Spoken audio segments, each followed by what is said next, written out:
यस तुलसीको व्रत पूजा यसमा सबै कुरा हुन्छ अहिले अब यो असादेश पनि साउनमा परेको छ त्यही भनेर चाहिँ भनेको मासु अब त्यही नखानु भयो तिमीको अब यसले पनि त छोड्यो सुँगुरको मासु भयो। अब साउनदेखि साउनदेखि सबै माछा मासु अन्डाहरू सबै खानु छोड्छ साथीहरूले पूजा गर्दा गर्दा नि खानु मन लाग्दैन।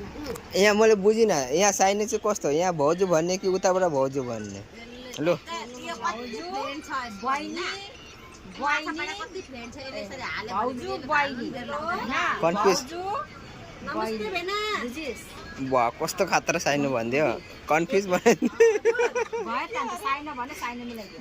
भाउजू बहिनी बहिनी भाउजू बातै कता ध्यान भयो नि त ठुलो पुपु बाबाको दिदी त उहाँको हौ अन्त त्यहाँ आएको छु। हुन्छ म तपाईँलाई बादमा कल गर्छु नि भेना ल। बुनु बुनु बुनु है उहाँको कामसिङको कमलाको बुढा बुढा क्ले खान्छ है नानी यता कुदाएको थियो पङ्खा पुरा चले चले होइन सुते बिना बुढा दुईजना छ त सबै